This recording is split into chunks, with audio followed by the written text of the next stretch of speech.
Ladies and gentlemen, welcome to Cult Film Club. Please give a warm welcome for your host, Johann Chipol. Hi there, everyone. Firstly, thank you so very much for attending the Cult Film Club screening of Showgirls, which be honest, I'm surprised people came. This is a movie that's infamous. It is a so bad it's good film. It is probably rated as one of the top 10 bad movies of all time, but it's still loved, and it's a humongous cult following for it, hence why that's the case. This is also a bit of a special occasion. It's not really been promoted that way, but it is a special occasion. We have been doing this for 1 year now, which has been a surprise. We've been doing this. We've had about 6 screenings now. We've been doing this for about a year. Starting off our first screening, we did Pink Flamingos, which you can see, which you can imagine was also a hard sell. But then we got to do Buckaroo Banzai. We got to do Scott Pilgrim. We got to do Clue, which was amazing to have on there. We ended up doing Hedwig and the Angry Inch, and just in September we were able to do Battle Royale. And for us now to do Showgirls, and for people to still want to come and see this level of nonsense, I am very grateful, so thank you. But, how many of you have actually seen Showgirls before?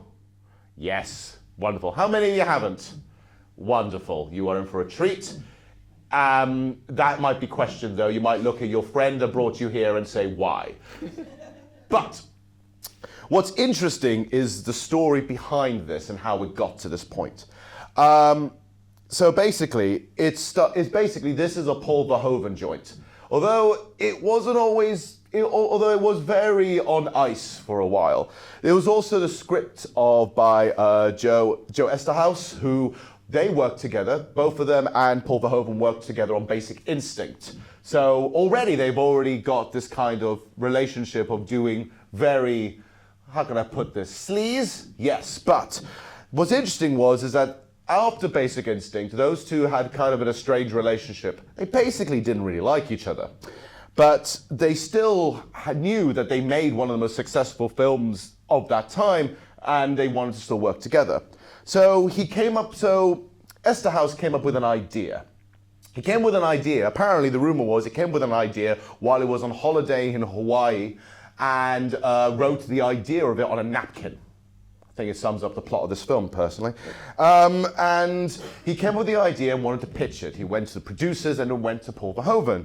He was excited at first because he said, it was pitched as, I want to do a big, grand, dark MGM musical inspired by Las Vegas.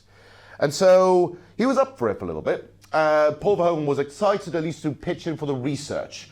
And so this is fascinating. He ended up going. Both of them and the producers, they all decided to go to Las Vegas and interview 200 Las Vegas strippers.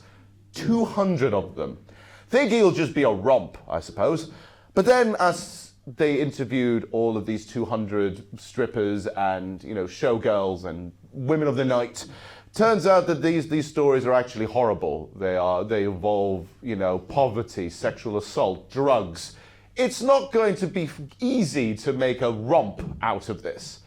And so Eszterhaus went back and wanted to start working on something a bit more realistic. Meanwhile, Paul Verhoeven was actually given a different movie to do. He actually wanted to go back with Arnold Schwarzenegger and make a movie called Crusades. He was going to make a historical epic starring Arnold Schwarzenegger about the Crusades. Unfortunately, that fell through. And feeling like he was constantly putting Eszterhaus kind of on the side a bit, because he was saying, no, I've got Crusades. I'm not going to do Showgirls. I'm going to do Crusades.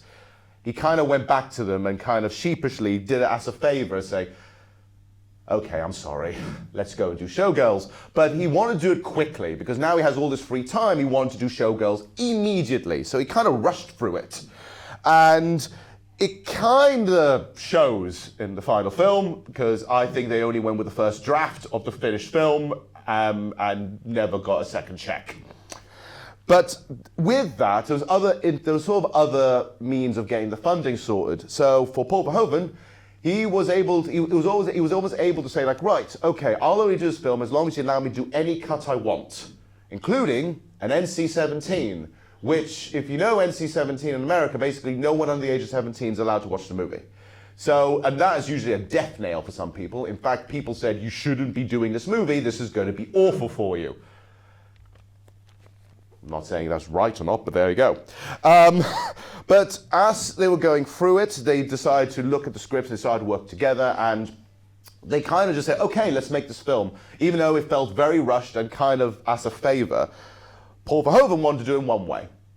He wanted to do it over the top and as flamboyant as possible. He wanted to do it hyperbolically, while Eszterhaus wanted to make it as realistic and as gritty as possible. I think we know who won that debate. But with that, it basically said, it basically said that Eszterhaus, when he went to see the last few, on the last few days of shoot, he actually went to see a shooting of the last few scenes. And he said the moment he walked in, his heart sank when he realized what his script has become. Wow. So basically, it became an absolute mess. But that isn't the reason why I remember it. The movie is a hot mess, and we know that. But the best thing about it is it's casting. So we know that Elizabeth Berkley ended up getting the role.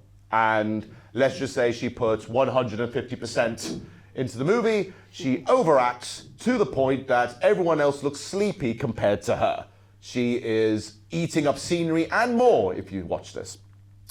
But there were loads of other people up for, not just the role of Naomi, but loads of other people who were in the running for the role. So Pamela Anderson, I think of course Pamela would have been a choice. Drew Barrymore was a choice. Angelina Jolie, Jenny McCarthy, Denise Richards, who Paul Verhoeven did end up working with in Starship Troopers. Charlize Theron, who literally read the script once and said, absolutely not, this is pure trash. And Jennifer Lopez, who apparently when she went for an audition and was asked to see her boobs, she just walked out of the room. So you can see where this is going. So Elizabeth Berkley was hired only because, to a degree, she really pushed for it. But she was the only actress willing to act, dance, and be nude. That was literally the quote. But other people were starring it. Also, we have Gina Gershon, who plays Crystal. But there were also other people who were up for the role. Sharon Stone was also up for it, but was too busy with Sliver around that time. And also Madonna was going to play that role. But she apparently wanted to do demands, and she was too demanding, and they said, no, we don't want to do these changes to the script, and decided not to happen with that. In there as well, like one person said, the guy from Twin Peaks stars in this movie, so Carl McLachlan's in this movie, and it's a very, very famous quote that said that when he was making the film, he didn't realize he was making a bad movie. He thought he was just having a bit of fun, it was a bit of sleaze, it was a bit edgy, but he enjoyed himself while he was filming it. It wasn't until he saw the first time in the cinema, the film, that the moment he saw the first scene, he realized he was in a bad movie. He said he watched one scene and said, oh, it's just bad, that scene, but the next one's going to be fine, right? No. And by the end of it, he had a sinking feeling in his gut that what he was watching was a terrible movie. It is renowned for that. Other bits as well is that if there was an NC-17, people were outraged at the time, thinking that this movie was close to porn. And Verhoeven was surprised by this because Verhoeven thought that what he was making was an anti-erotic movie, while MGM was really pushing it to be an erotic movie. Just basically saying boobs everywhere, boobs, boobs, and more boobs. It even, interesting enough, I did a little bit of research onto this recently, was one of the first ever events of the first viral website. So they actually made a website for this movie that really leaned into the idea that what you might be watching might be porn. Let's just say we all know why the internet was made. And I think that's why they really leaned on the idea that this movie might be porn. And so that website did a lot of numbers. But as you can probably suss from that point, when it finally came out and people got into it, it was critically panned by everyone. I'll give you some of the things they said. The movie is depressing, disappointing, torturous, hateful, dehumanizing, bizarre, sexless, tasteless, robotic, irritating, juvenile, trash, but never boring.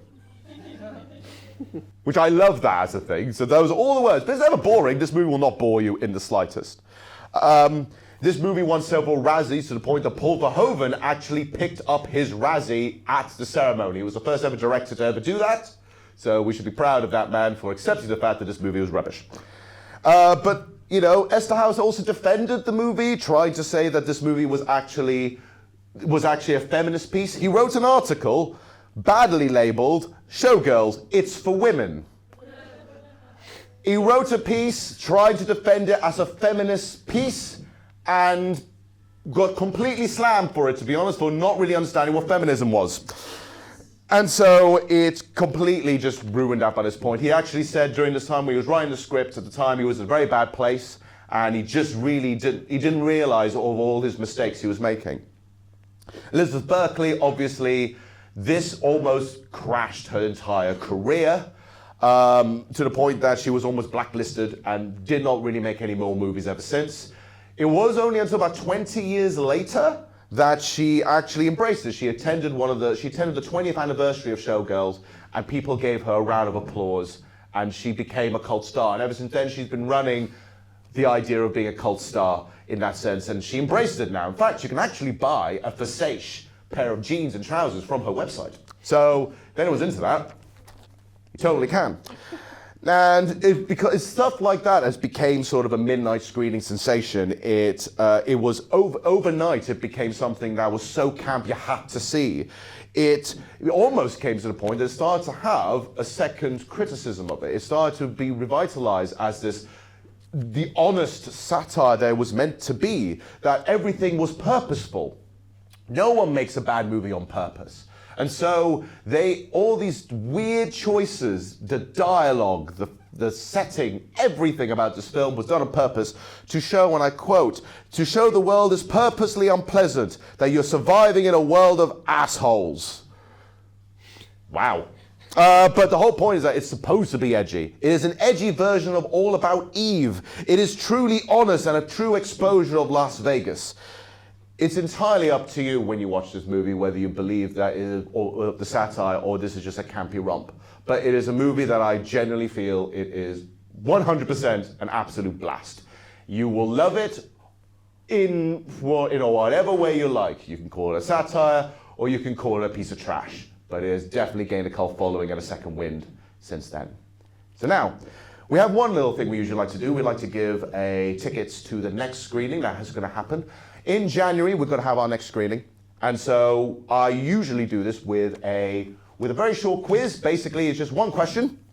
And so if you know the answer to it, you can raise your hand. But because some of it's dark, I would like you, if you know the answer to it and you want 2 free tickets to the next Cult Film Club screening, you need to shout out Versace really loudly, please.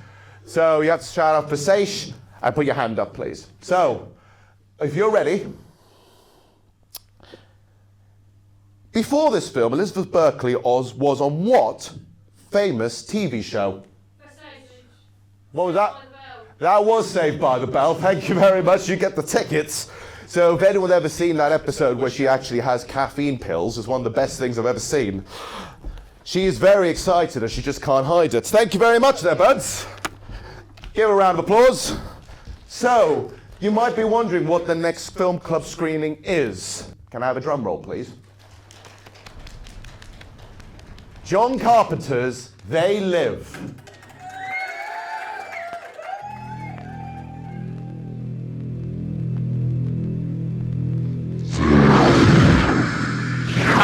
Masters! What do these things want, and why are they here? You still don't get it, do you, boy? They have recruited the rich and the powerful. They're running the whole show. Wake up!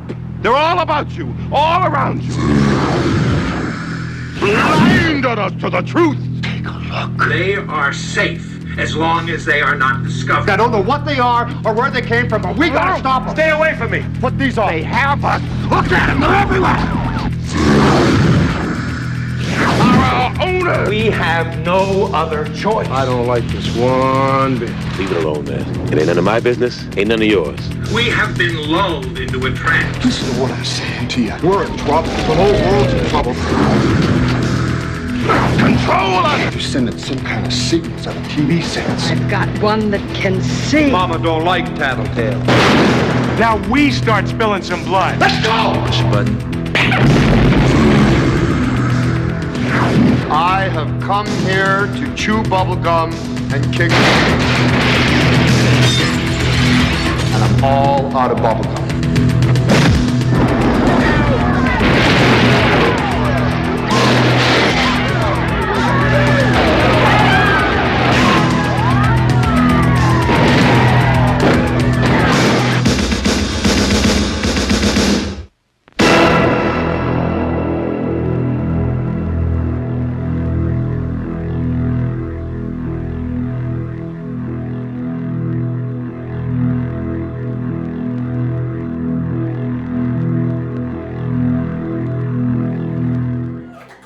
So we'll be showing that next. They'll be happening in January. The tickets are available now if you want to book them. But yeah, we'll be showing They Live, and it's an absolute classic, and I cannot wait to show it to you all. So thank you guys oh so very much for attending this, and enjoy the filth. Thank you.